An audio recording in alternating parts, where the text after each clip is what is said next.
Bueno, y vamos a hablar obviamente también de, de la Tierra. La Tierra, digamos, cambiando de tema, todo lo que involucra donde vivimos nosotros, ¿no es cierto? En esto de los cambios climáticos y de lo que le pedimos nosotros a la Tierra, en definitiva. Y está la Tierra capacitada para darnos todo lo que nosotros le pedimos cuando nosotros en realidad atacamos a la propia Tierra. Bueno, todas estas preguntas, todas las respuestas las tiene Thaís. Hola Thaís, buen día. Buen día, sí. ¿Es así? Sí, es así. Y es un tema que siempre pienso que estoy hablando de economía, porque tendría que ver con, bueno, cuál es el presupuesto que tenemos de recursos naturales y si cuándo empezamos a estar en deuda o no. Y justamente hoy cae lo que se llama el Día del Sobregiro de la Tierra, o en inglés Earth Overshoot Day, que seguramente van a haber hashtags relacionados con ambos conceptos, que básicamente, ¿qué significa? Es el día en que hemos consumido más recursos naturales de lo que los ecosistemas de la Tierra pueden regenerar por sí mismos en un año.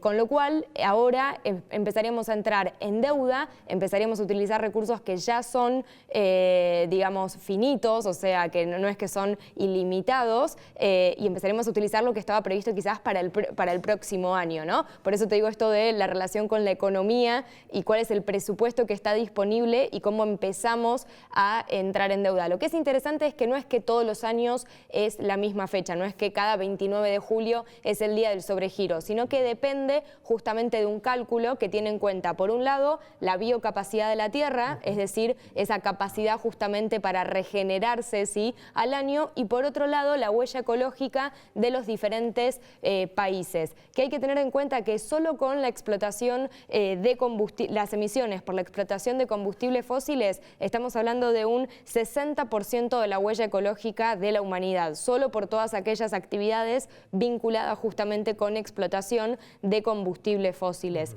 Y para entender por qué este año es histórico, tenemos una imagen con una línea de tiempo, justamente desde cuándo es que empezamos con esta deuda histórica con el planeta. La primera fecha del Día del Sobregiro fue el 29 de diciembre de 1970. Ese fue el primer año en el que empezamos a entrar en deuda por unos poquitos días. Vos fíjate que fue el 29 de diciembre. Ahora, en los últimos 20 años se ha adelantado 3 meses. ¿Sí? Y esto va en línea con lo que siempre hablamos de el cambio climático, ¿no? De cómo a medida que satisfacemos nuestras necesidades, aumentan las emisiones de gases de efecto invernadero, aumentan también las temperaturas y se aceleran justamente los efectos. Y desde el 2005 es que ya entró, fíjate ahí, viste los últimos años, en lo que es la vara de agosto. Este año es la fecha más temprana desde que la organización internacional Global Footprint Network está haciendo justamente este cálculo, que no es más que una fecha también para despertar conciencia, ¿no? Para tener en cuenta justamente cuáles son las consecuencias de nuestro accionar. ¿Cuáles son las causas principales justamente de este desfasaje en lo que es el cálculo? Bueno, concentración obviamente de carbono, ¿sí?, en la atmósfera, explotación de combustibles fósiles, sobreexplotación como en actividades, por ejemplo, como la pesca, y deforestación. Vos fíjate todas actividades que justamente contribuyen no solo al cambio climático, sino también a lo que tiene que ver con la pérdida de la biodiversidad. Ahora, te hago una pregunta, porque este aumento, vos decías 3 meses, ¿no? Va sí, en los últimos 20 años. En los últimos 20 años. Y ahora, el mes de agosto, si esta proyección sigue, en 10 años estaremos tal vez hasta mediados de julio. Sí, si esto no se recompone. O más adelantados incluso, más ¿no? Todavía. O que la fecha sea más temprana. Según ellos, ahora, después que vamos a ver más adelante, digamos, qué podemos hacer ante eso, pero ellos lo que dicen es que si retrocedemos, en vez de adelantar, si retrocedemos 5 días cada año, para antes de 2050 tendremos un estilo de vida que sea un poco más compatible justamente con el planeta. Pero para también comprender cómo es que estamos viviendo hoy, digamos, en función de lo que la Tierra nos puede brindar, tenemos una placa justamente de cuántos son los planetas Tierra, ¿no? Es una manera muy gráfica de demostrarlo, de cuántos planetas Tierra necesitamos para vivir en función de cómo nosotros estamos llevando hoy nuestras actividades. A día de hoy, justamente, estamos viviendo como si tuviéramos 1.75 planetas. Casi 2, digamos. Estamos más cerca de los 2 planetas que del planeta y medio. ¿Y qué es lo que te ofrece de información justamente esta organización internacional? Bueno, ¿qué pasaría si todos tuviéramos un estilo de vida como por ejemplo un estadounidense promedio. Necesitaríamos 5 planetas. Vos fíjate que el estilo de vida justamente en Estados Unidos es mucho más consumista y por lo tanto eso genera mucho más impacto. En el caso de un francés, sí, más o menos más de 2,5 planetas, 2,8, y el caso, digamos, más bajo sería en India, 0,7 planetas, o sea, estaría por debajo de lo que sería un planeta, digamos, quizás un estilo de vida más equilibrado. Y hay que tener en cuenta algo, en India es uno de los países más poblados. Sí. Es decir, pero tienen evidentemente, bueno, menor cantidad de industrias deben tener inclusive también, pero en la comparativa tienen menos polución o emiten menos polución o problemas para el planeta mismo. ¿No? Sí, o sea, tienen una concientización un poco mayor, ¿se puede decir? No, ahí esto tiene que ver con qué pasaría si todos tuviéramos un estilo de vida como el ciudadano bueno, por eso digo, pero en parte India. del estilo de vida también está eso. Sí, digo, ¿no? sí es cierto también que en países más industrializados o más desarrollados todo lleva a que las actividades generan, ¿no?, inevitablemente más impacto. De hecho, los países más emisores y más contaminantes, justamente en este caso, hoy los más emisores, por ejemplo, son Estados Unidos y China. Digo, ¿no? 2 países, 2 potencias y de lo más industrializado. Ahora bien, ¿qué hacemos ante esto, no? Digo, ante esta situación, lo que se pone como lema de campaña es justamente esto de mover la fecha. No para, digamos, que sea cada vez más temprana, sino justamente, digamos, atrasarla, que cada vez podamos llegar más próximo a diciembre. Como recién te decía, si retrocedemos 5 días cada año para antes de 2050, vamos a tener una vida un poco más compatible con lo que la Tierra nos puede ofrecer, y tenemos una placa con cuáles son las 5 áreas de soluciones que se plantean desde la organización internacional. Una que tiene que ver básicamente con ciudades, cómo replanificar las ciudades para que sean más sostenibles, sobre todo desde el punto de vista de la infraestructura y el transporte. Recordemos que las perspectivas indican justamente que la población mundial va a vivir, se va a concentrar más en áreas urbanas, y por lo tanto es importante que también las ciudades tengan una replanificación en pos del desarrollo sostenible. En segundo lugar, promover las energías renovables. Esto sabemos que es la transición energética necesaria, ¿no?, de combustibles fósiles a energías más amigables con el ambiente, como la solar y la eólica. Este dato me parece muy importante porque incide más en lo que podemos hacer nosotros en el día a día, que es consumir productos alimenticios que sean elaborados localmente y naturales, sobre todo quiere decir esto, menos procesados. ¿Sí? Justamente por el impacto, por la huella que tiene cada uno de esos productos, y ahí cada uno de nosotros puede entrar como consumidores, ¿no?, responsables. Ahí hay un tema que es, por un lado, encontrarlos, y por otro lado, a veces son más caros.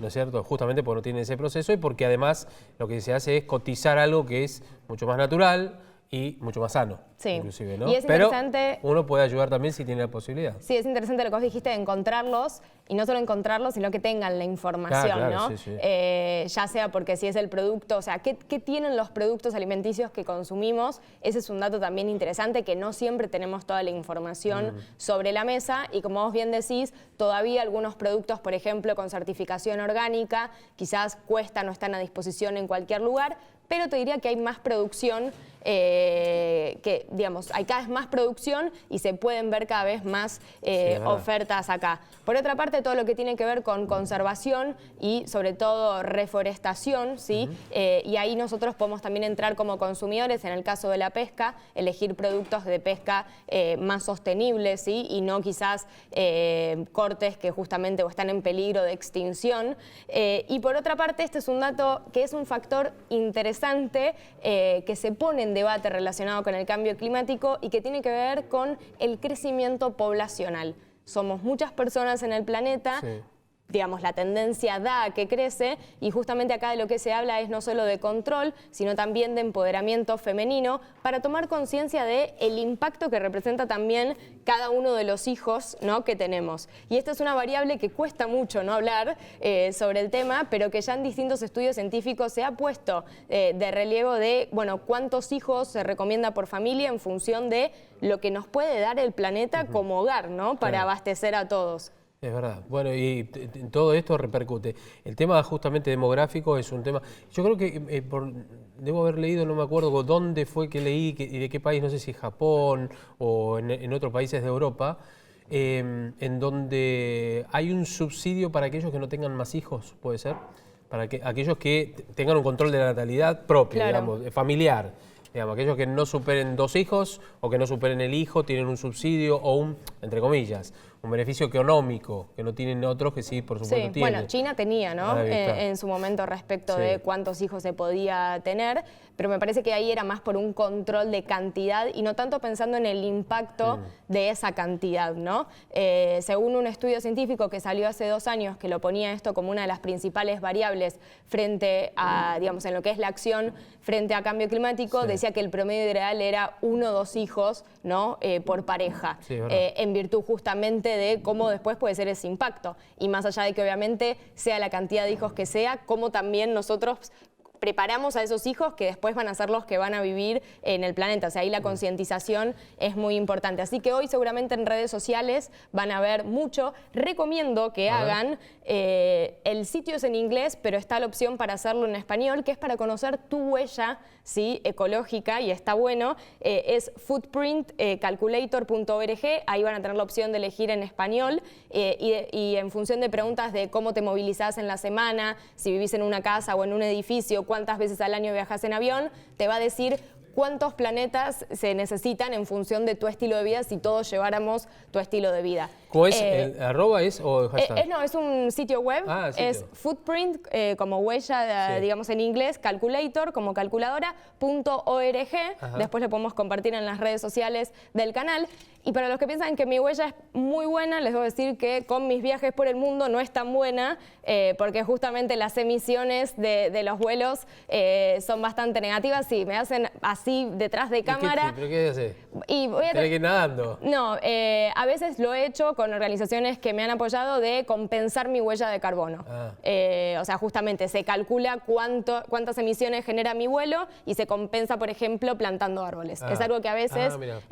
lo he hecho, pero bueno, no somos... Sí, por supuesto. Estamos es a lo merced. único que la variable me dio mal. Está bien. Bueno, y a propósito de eso, lo hablábamos recién en el corte con Thaís, yo decía, yo estuve en Mendoza tomando unos días con la familia. Punto 1, en las rutas, a los costados de la ruta, en algunos lugares, no en todos, por suerte, mucha basura. Y además queman la basura en ese lugar. Tienen la basura al costado de la ruta en algunos descampados. Punto número 1, digo para las municipalidades, y estoy hablando. Quema no controlada, o sea, No, claro. totalmente... Tiran basura, claro. no es un basurero controlado, Sí. sino todo lo contrario. Estoy hablando del norte, digamos, de la provincia de Buenos Aires, parte de Córdoba, y en San Luis no he visto, sí en alguna parte de Mendoza también. Bueno, punto 1. Y punto 2, Mendoza está sin nieve. Está sin nieve. Lo que hemos visto en Villa Langostura, bueno, lo que se sabe de las leñas, en toda la zona de los 7 lagos, Bariloche y demás, no está pasando en Bariloche. No está pasando, no hay nieve, no ha nevado en estos días. Uno mira las montañas y hay hilitos de nieve, tal vez en las altas cumbres sí hay nieve, pero en las bases, por ejemplo en Penitentes no hay nieve, donde es un centro de esquí inclusive también. Y hay mucha preocupación, obviamente, de los mendocinos, porque a ellos les sirve después para el deshielo, Claro. para el riego, ¿no es cierto?, de todo lo que involucra la industria vitivinícola, entre otras cosas, porque además después están las restricciones, por ejemplo, para algunas viviendas, para, no sé, el lavado de algunas cosas, inclusive también, y para las industrias ni que hablar. Digo por esto del cambio climático. A 700 kilómetros de distancia, pongámosle 1000 si quieren, una nevada intensa, en donde están aislados algunas poblaciones, y en el otro lado, nada, donde debería haber nieve también, ¿no? Sí. Y nos está pasando a nosotros en la Argentina. Totalmente, y por eso es importante Y el año también... pasado, y el año pasado tuvimos una gran sequía. Sí. Bueno, hemos tenido un año, me acuerdo, de 11 provincias inundadas en todo el país. También. Al año siguiente justamente sequía. Lo que tiene también con el cambio climático es que ciertos eventos que son, digamos, frecuentes se intensifican, Claro. ¿sí?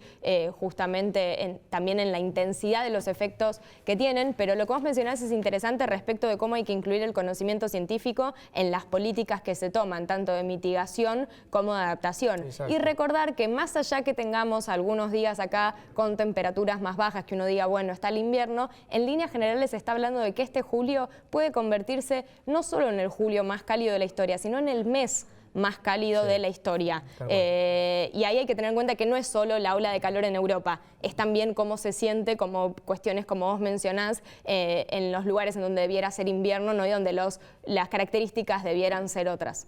El viernes 17 grados en Mendoza. Así que con eso es pleno julio, ni hablar. Sí. ¿No? Lo importante es qué hacemos con eso, con esa información, ¿no? Ahí es lo interesante. Bien. Thais, gracias. Gracias Gracias por haber venido. Gracias por toda la data. Y vamos a seguir hablando, por supuesto, de estos temas tan interesantes con Thais.